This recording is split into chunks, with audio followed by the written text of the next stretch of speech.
Meu amigo trabalhador, trabalhadora, juventude da faculdade, eu não quero incomodar ninguém. Próxima estação, Incubadora de Sonhos. Oi, gente, tudo bem? Eu sou Sabine Mendes Moura, eu sou autora e editora da editora Nua. Hoje eu estou aqui no podcast da Incubadora de Sonhos para falar com o Vitor Uchoa, que é justamente o idealizador desse projeto, diretor da Luva Editora.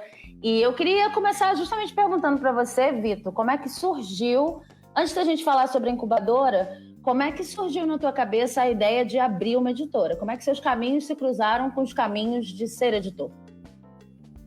Bom, antes de ser editor, eu também sou autor, né? E para um autor que vem do subúrbio, os preços praticados aqui no mercado do Rio de Janeiro eram inacessíveis. E os serviços também não eram da qualidade que eu gostaria. Então eu fiquei por muito tempo com um projeto parado, projeto da minha vida, e eu só consegui publicar devido à generosidade de uma pessoa, uma amiga minha chamada Rosa, que me possibilitou os fundos para investir nesse meu projeto. Depois do lançamento, eu consegui recuperar esses valores, eu fui devolver para a Rosa o valor e ela falou, não, faça o que eu fiz por você por outras pessoas. Aí eu resolvi criar a Luva Editora, uma editora com preços acessíveis, onde todo mundo que tem um sonho consegue realizar esse sonho de publicar. A Rosa, que você menciona, que foi a pessoa que colaborou com o início da editora, também acabou de publicar um livro com vocês, né? Sim, minha mecenas.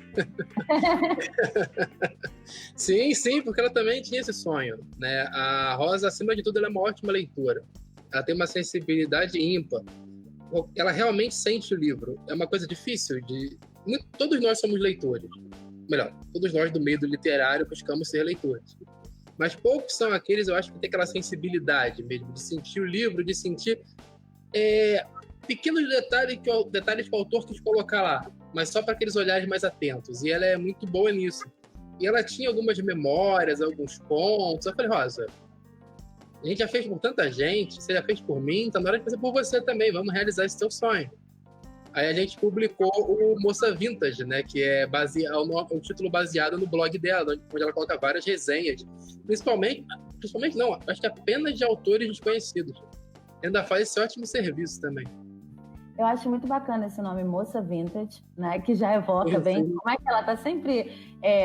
já é uma mulher, né? Que não está se chamando mais de moça, mas ao mesmo tempo está evocando tudo que é de mais inovador no meio literário falando sobre isso. E eu pude ler o livro, achei muito legal, porque ela traz um conceito para o livro que é de livro de leitora. Eu não me sinto exatamente uma autora. Eu estou aqui, lógico, eu estou autorando minhas questões, mas eu estou... me colocando como uma leitora que gostaria de ter sua própria obra publicada. Aí, dentro disso, para a gente começar a entrar na incubadora de sonhos, eu queria não só que você explicasse o projeto da incubadora dentro da Luva Editora, mas que você contasse um pouco sobre por que você começou a querer, além de trabalhar com a luva, ampliar cada vez mais a participação de autores com propostas específicas que falassem do subúrbio, que fossem do subúrbio. Como é que você vê a relação entre a Luva e a incubadora? Por que os projetos são diferentes? E por que as propostas da incubadora são diferentes? Bom, você também é editora, você sabe, né, que no nosso ramo, às vezes nós somos editoras, né? Que é a gente que é a editora, basicamente, né? Então, eu sou assistente social de formação e em todo local que eu trabalho, eu busco um propósito. Eu não trabalho só por trabalho. Não consigo trabalhar só por dinheiro. A necessidade faz a gente trabalhar só por dinheiro. Mas chega um momento que isso começa a incomodar bastante na minha cabeça, né? Então, eu sempre tento fazer alguma coisa que eu consiga reconfortar. Até ter paz espiritual, que eu estou conseguindo contribuir para algo. Porque se todo mundo tivesse essa inquietação de contribuir para algo, eu tenho certeza que a sociedade não estaria como está hoje, né? Cada vez mais individualista, cada vez buscando a si, detrimento do próximo. Então, como assistente social, e por ser um autor do subúrbio, e por ter tido inúmeras dificuldades para lançar o meu livro, por um acaso do destino, uma pessoa que leu o meu livro decidiu investir na minha ideia. Eu acredito no acaso, como destino, talvez, não sei explicar bem.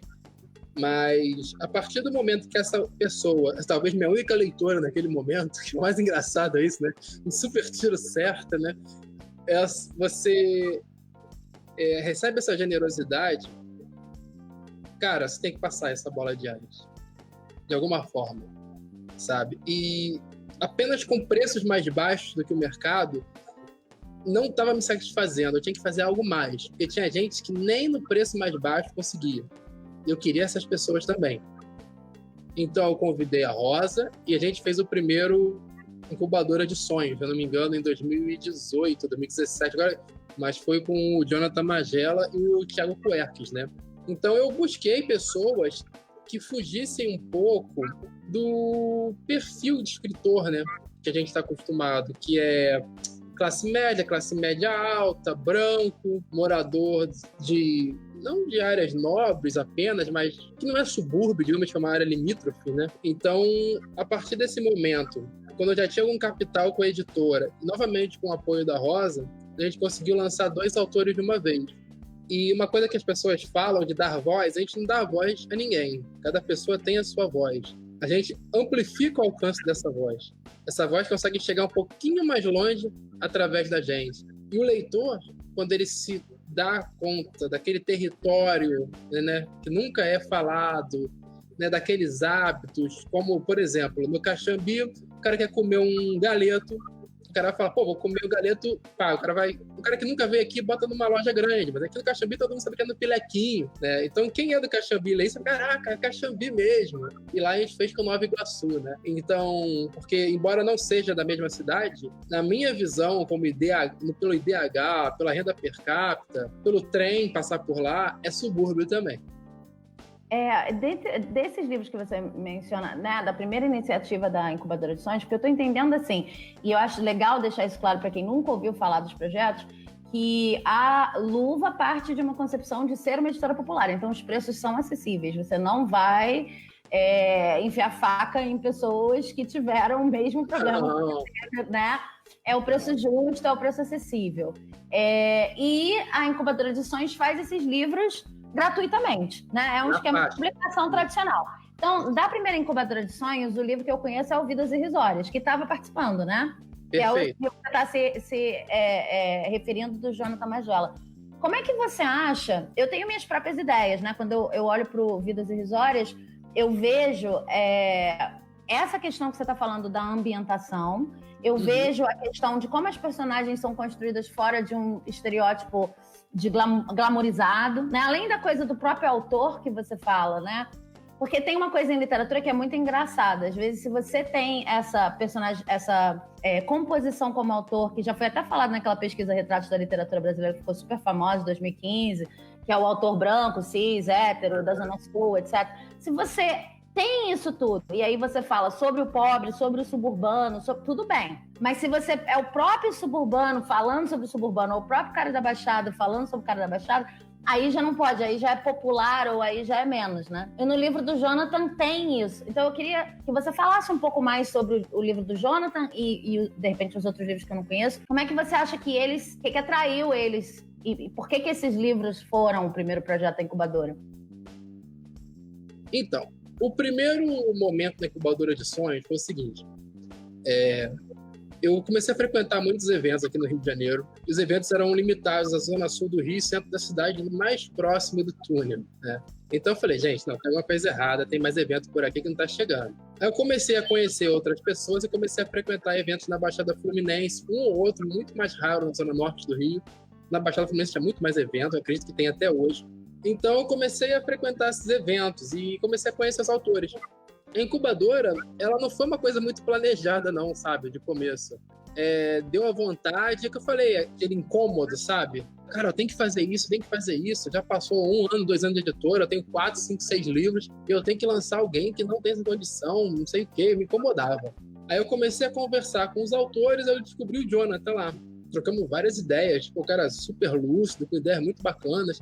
Aí eu falei com a Rosa, falei, Rosa, chegou aquele momento que eu havia conversado contigo, vamos investir no autor? Vamos. Aí eu juntei uma raspinha daqui que tinha sobrado dos lucros, ela doou uma parte aqui, eu doei o serviço, falei, pô, Rosa, dá pra fazer 2 livros, hein? Porque sabe como é que eu sou, né? Eu tenho um plano pra 1, mas de repente, não, pode 5, né? Pode 2, né? Essas coisas. Isso eu acho, eu não quero nem te interromper, mas assim, já interrompendo, eu acho muito maneiro isso também, né? Porque quando você trabalha no mercado independente, principalmente no mercado independente no sentido de quero fazer isso se popularizar, né? Não é literatura popular, entre aspas, é a coisa de quero que isso chegue a muita gente, você consegue fazer muito mais coisa com menos dinheiro, né? Só para fazer essa observação aí, né? E, na verdade, a gente consegue fazer muito mais coisa com menos dinheiro porque a gente tem muito mais boa vontade. Isso deve ser muito levado em consideração também. Que as grandes editoras poderiam fazer isso com o pé nas costas.